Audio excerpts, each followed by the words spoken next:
दोस्तों नमस्कार। 72,825 शिक्षक भर्ती 2011 में आवेदन करने वाले सभी अभ्यर्थी भाई बहनों का हमारे इस करियर सीक्रेट चैनल पर हार्दिक स्वागत है। मैं तिलक। आज का वीडियो इस लिहाज से बहुत महत्वपूर्ण है क्योंकि आज सरकार की दोनों रिटें डबल बेंच में लगी हुई थीं और सबकी निगाहें भी वहीं लगी हुई थीं। सब टकटकी लगाए आज फाइनल सुनवाई के जो है इंतज़ार में थे, लेकिन मित्रों को दूसरा हुआ है। आपको हमने वीडियो में बताया भी है। सरकार की दोनों रिटों पर सुनवाई हुई भी है। नेक्स्ट डेट कब और कौन सी कोर्ट में अब सुनवाई होगी, केस ट्रांसफ़र इत्तेफाक है या कुछ और कहीं सरकार की मिली भगत तो कोर्ट से नहीं है। सारा डिटेल हम इस वीडियो में बताने वाले हैं। आप हमारे चैनल को अधिक से अधिक संख्या में सब्सक्राइब कर दीजिए, वीडियो में अंत तक बने रहिए। मित्रों, हम आपको बता देंगे पिछले 28 फरवरी को जब अश्विनी मिश्रा और रिजवी की बेंच ने मामले को सुना था तो सरकार को ब्रेकअप का रिपोर्ट लाने को कहा था, यानी पूरा डाटा कोर्ट में सशपथ प्रस्तुत करना था।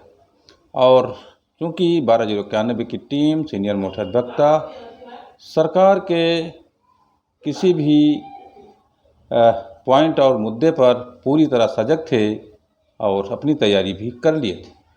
हम आपको बता दें कि सरकार डाटा पाई कि नहीं पाई ये तो नहीं पता चला है, लेकिन जैसे ही सुबह हुई एक सूचना आई मित्रों कि कोर्ट नंबर 40 के सारे केस कोर्ट नंबर 29 पर ट्रांसफ़र कर दिए गए हैं, जहां रमेश डोनाल्ड और बिरला की दोनों जजों की बेंच बैठी हुई है कोर्ट नंबर 29 में।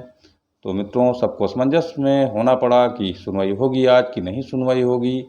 इसी असमंजस में सीनियर से भी लोग सलाह मशविरा कर रहे थे, लेकिन चूँकि डेट लगी थी तो सुनवाई तो निश्चित होनी ही थी। भले कोर्ट नंबर 29 में मामला गया था। हम आपको बता दें कि कोर्ट नंबर 29 में 2 रिटें लगी हुई थी। दोनों रिटें एक साथ नहीं लगी हुई थी। पहले स्टेट की रिट लगी हुई थी मित्रों, उसके बाद बेसिक शिक्षा परिषद की रिट लगी हुई थी। स्टेट की रिट 12 बजे के आसपास सुनवाई हुई। वहाँ सारी टीम मौजूद रही।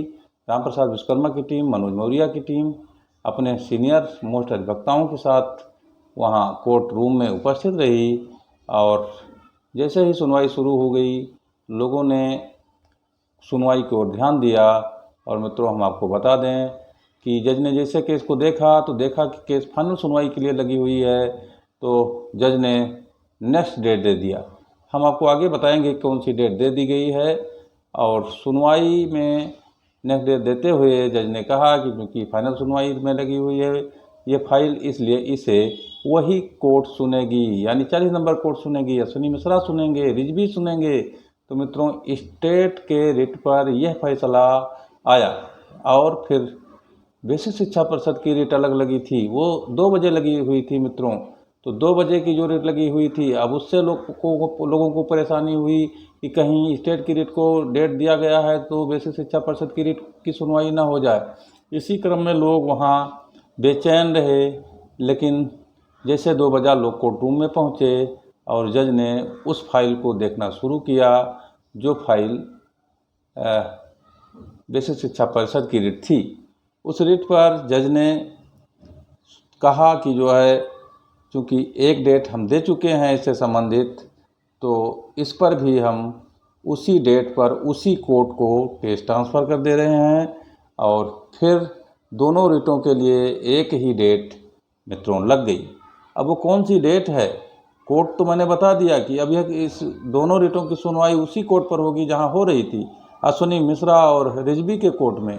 लेकिन अब डेट क्या है, तो इस डेट को भी मैं अब आपको डिस्क्लोज कर रहा हूँ। डेट है 12 मार्च।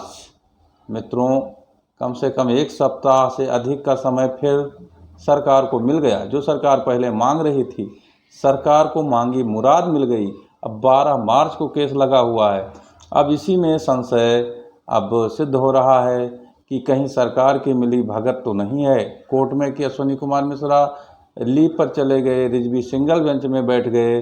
तो ऐसा क्यों हुआ? क्योंकि सरकार को मैंने वीडियो में बताया था कि कोई डाटा भी उपलब्ध नहीं हो पाया है, सरकार असमंजस में है। 12,091 और 66,655 का ब्रेकअप, ये सरकार के गले की हड्डी बना हुआ है मित्रों। तो लोगों का अंदाज़ा है, लोगों का जो एक तरह से उनका कहना है कि सरकार की ये मिली भगत है जिससे कि अश्विनी मिश्रा लीव पर चले गए और समय लेने के लिए सरकार ने ऐसा किया। फिलहाल कोर्ट है, कुछ कहा नहीं जा सकता मित्रों।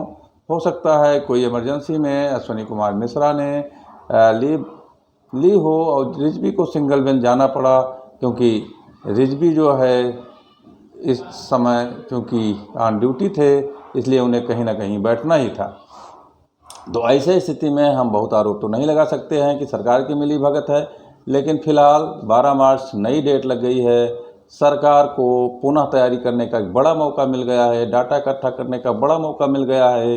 अब हमें भी सचेत रहना है और 12/091 की टीम को सचेत रह करके और अपने जो है सीनियर मोस्ट से बात करके और पूरी तैयारी का रिदम बनाए रखना है। कहीं से भी चूक नहीं करनी है, कहीं से भी ढिलाई नहीं बरतनी है, क्योंकि 12 मार्च को जो सुनवाई होगी वो भी फाइनल सुनवाई होगी, क्योंकि सरकार को पर्याप्त समय मिल गया है। सरकार पुनः समय नहीं मांगेगी कोर्ट में, इसलिए आप निश्चित तौर पर निश्चिंत रहिए। और हम आपको बता दें कि जो कोर्ट में इस समय डेट लगी है 12 मार्च, तो निस्संदेह जो याची बंधु हैं उनके मन में असमंजस की स्थिति उत्पन्न हो गई है, और यह असमंजस तब तक बना रहेगा जब तक 12 मार्च को फाइनल सुनवाई नहीं हो जाती है।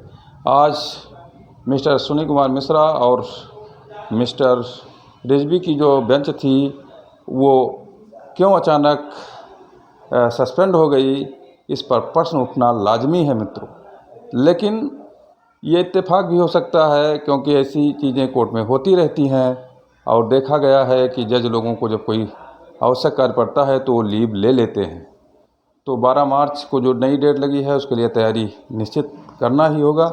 साथ ही साथ जो सरकार डाटा ढूंढ रही है 66,655 के ब्रेकअप का, उस पर सरकार को भी अब पर्याप्त समय मिल गया है, इसलिए अब वो बार बार समय मांगेगी नहीं और जज भी नहीं देंगे, क्योंकि जो हमारे जस्टिस हैं उनको ये पता है कि सरकार को बेवजह 8-9 दिन की समय स्वयं मिल गया है। तो मित्रों, लेकिन जिस तरह से लोग आरोप लगा रहे हैं कि सरकार की मिली भगत है कोर्ट से, तो ये चूँकि जब तक कोई सिद्ध ना हो जाए तब तक इस पर आरोप लगाना गलत नहीं है, क्योंकि कोर्ट को उंगली कभी नहीं उठा सकते। तो इस पर बहुत ज़्यादा विचार नहीं करना है, फिलहाल अपनी तैयारी में जुट जाना है और अपने मोस्ट सीनियर वकीलों से मिल करके कोर्ट केस की सुनवाई करते रहना है, मतलब उसके लिए सजग रहना है। और साथ ही साथ अगर कुछ ऐसी बात बनती है कि कुछ डाटा पर अगर ब्रीफिंग करना है मोस्ट सीनियरों को, तो उसके लिए आप अपने तथ्यों और बिंदुओं से उन्हें परिचित कराते रहिए, तो यही उत्तम होगा। और अब आगे की डेट जो लगी हुई है वो 12 मार्च लग गई है, और 12 मार्च को ही जो सुनवाई होगी वही अहम होगी, और वहीं से जो कुछ निकलना होगा वो निकलेगा। इसलिए आप लोग चिंता न करें, निश्चिंत रहें। जहां अभी तक इंतज़ार किया है आगे भी आप इंतज़ार करते रहें। धन्यवाद।